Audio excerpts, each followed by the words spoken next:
Hola de nuevo, bienvenidas y bienvenidos a este segundo video donde vamos a abordar el modelo ecológico de Bronfenbrenner y alguna aproximación a lo que es el concepto de apego. Nos vamos a acercar a este contenido que es particularmente importante toda vez que el desarrollo no puede ser entendido solamente desde lo individual, sino también debe considerarse los elementos sociales y culturales donde ese desarrollo ocurre. Para poder entender un poco mejor, lo primero que tenemos que hacer es acercarnos a ese modelo de desarrollo. Bronfenbrenner postula que el desarrollo humano ocurre con ayuda de distintos sistemas a los cuales pertenecemos y que inciden en nuestra vida aunque no participemos directamente de ellos.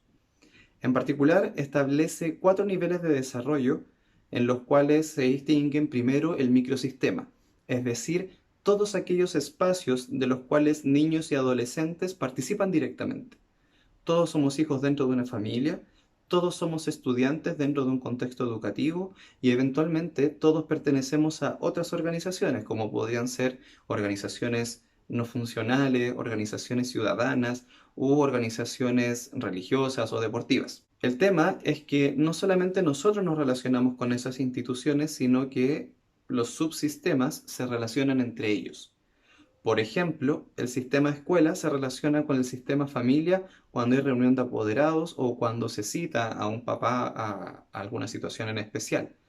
Por ejemplo, nuestra familia puede tener una larga tradición de practicar cierto deporte y pertenecer a un club. Y ahí también hay una relación entre sistemas que a la vez son subsistemas de ese niño, niña o adolescente. Una tercera capa del modelo de Bronfenbrenner habla de el exosistema. Y el exosistema lo componen todas aquellas instituciones de las cuales los niños no participan directamente, pero que toman decisiones que sí inciden en su desarrollo.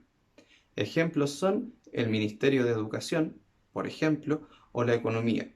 Lo que ocurre en esas instituciones favorece o disminuye las posibilidades de desarrollo aun cuando un niño, una niña o un joven no son parte propia de esa institución. Y por último, tenemos el macrosistema, que lo componen todas aquellas creencias y valores que se sostienen dentro de una sociedad y que de alguna manera impactan en lo que ocurre en los otros subsistemas.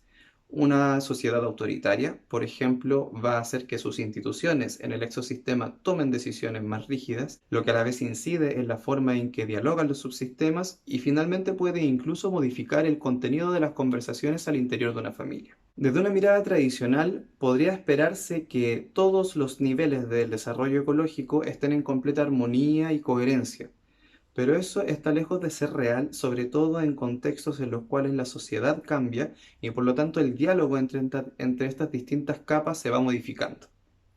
¿Qué pasa cuando en la conversación a la hora de comida se mete el tema de la participación social o de la política?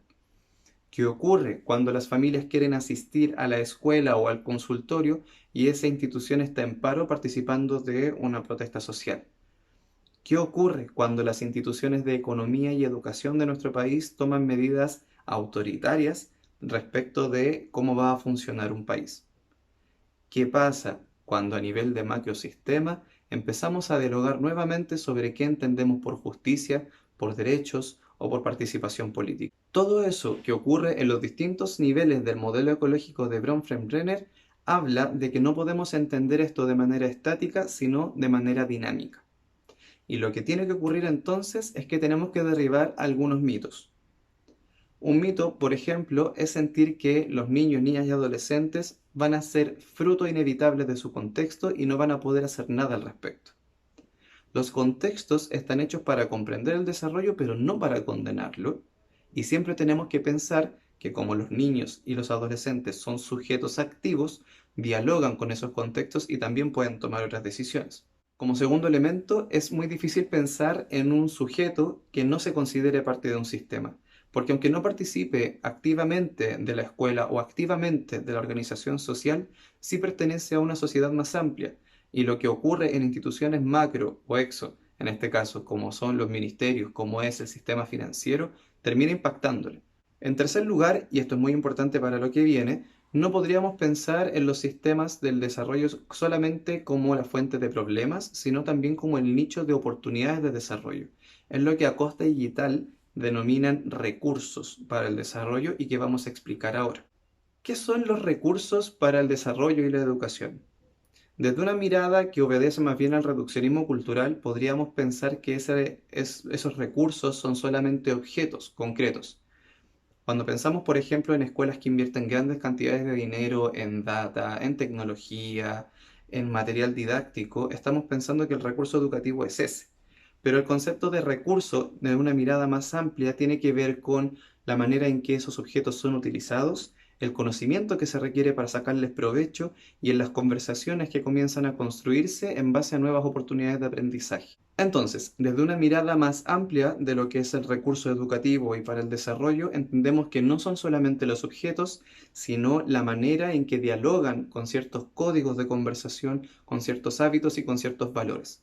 Y es desde aquí que Acosta y Guital, que se los voy a dejar en las referencias, dialogan con el modelo de Bronfenbrenner, transformando el mapa de desarrollo en un mapa de recursos educativos. Y dicen, por ejemplo, que en el microsistema hay microrecursos, que no son solamente los objetos, no es solamente el lápiz, el libro o la tecnología, es el uso de ese objeto para acceder a información. Es, por ejemplo, la posibilidad que tenemos de estar conectados a Internet todo el día y desde ahí acceder a información diversa y de distintas posturas. Si el nivel meso lo compone el diálogo entre los distintos subsistemas o microsistemas, los mesorrecursos van a ser aquellos conocimientos que están cruzados en los distintos subsistemas.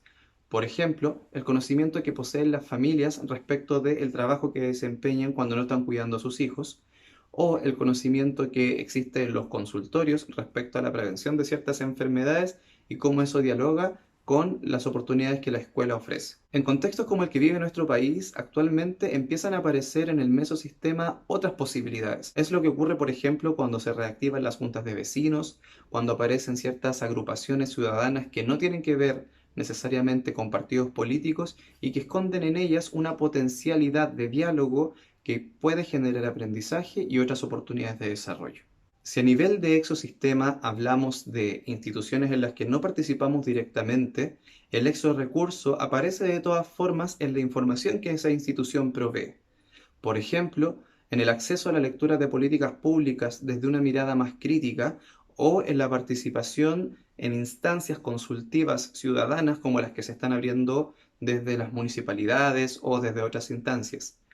Es lo que ocurre también cuando desde nuestros teléfonos o nuestros computadores podemos acceder a medios de comunicación diversos y entonces entendemos que no tenemos solamente una opción para informarnos, sino que esto depende del criterio que queremos formar. Respecto al macrosistema, y si bien esto tampoco se traduce en recursos tangibles, sí se traduce en recursos en la posibilidad de volver a dialogar sobre los valores que queremos sostener para nuestra sociedad.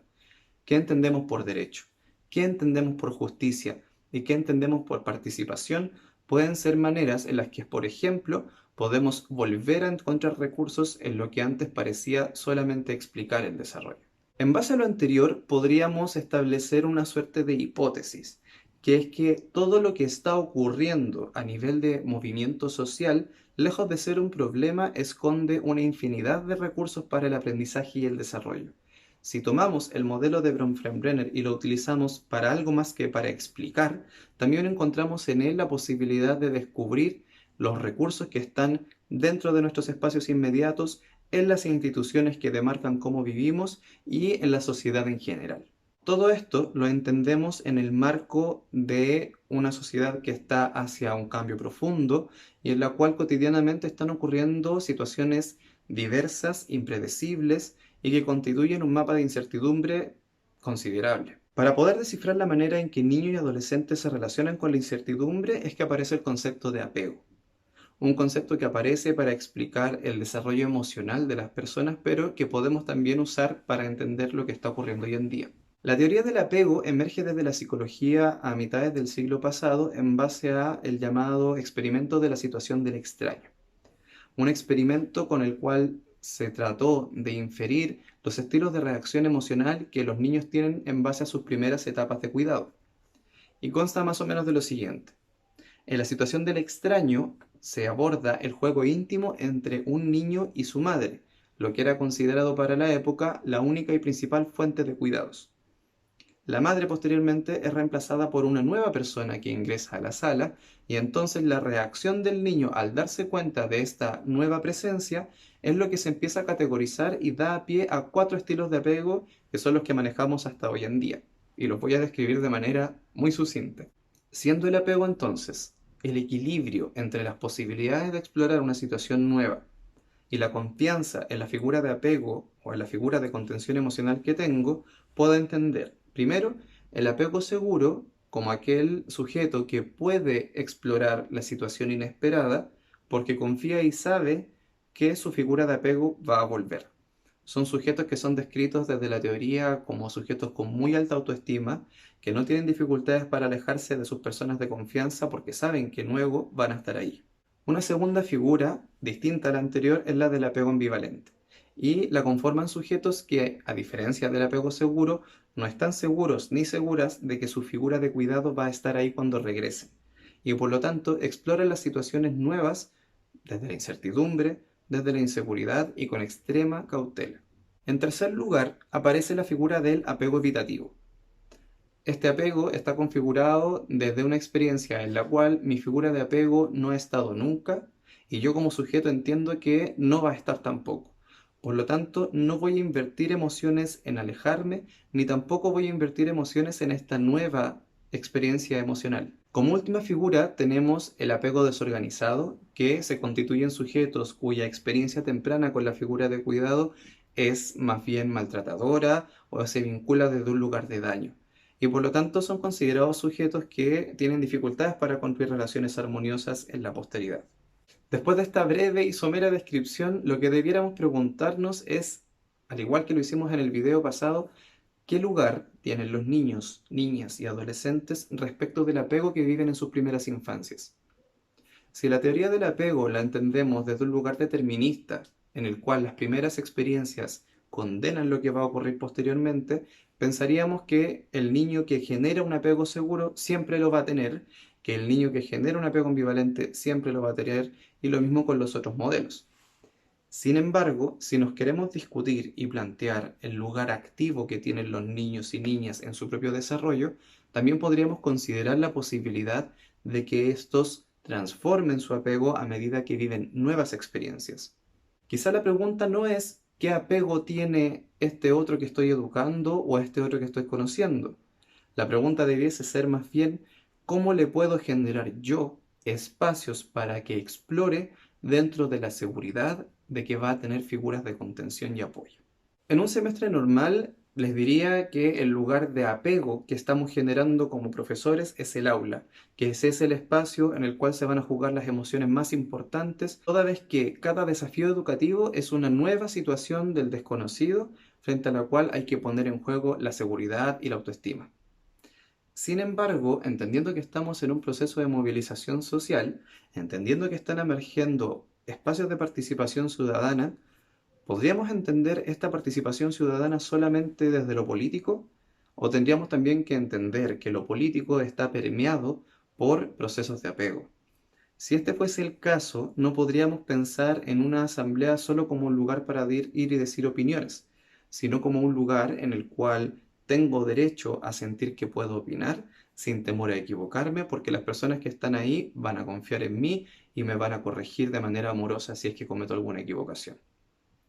Eso es plantearse los nuevos espacios de participación social como posibles lugares de apego y por tanto como posibles catalizadores de más opciones de apego seguro y de desarrollo personal. Una vez revisado el modelo ecológico y alguna aproximación a la teoría del apego, vale la pena preguntarnos si el desarrollo puede ser entendido solamente desde lo individual o debe considerar también los elementos contextuales, sociales y relacionales que experimentan los sujetos.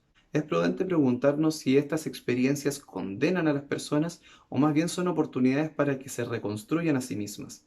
Un punto adicional lo añade el hecho de que la coherencia entre sistemas y experiencias pareciera ser imposible. Más bien, debiésemos pensar que los subsistemas dialogan con el exo y el macrosistema de manera dinámica y por lo tanto la lectura la tenemos que hacer momento a momento. Y una de las más importantes que aparecen en este video tienen que ver con el apego, donde ya hemos señalado que no necesariamente el apego es una condena para las experiencias posteriores, sino que también las experiencias pueden construir nuevas formas de vivirnos las situaciones del extraño.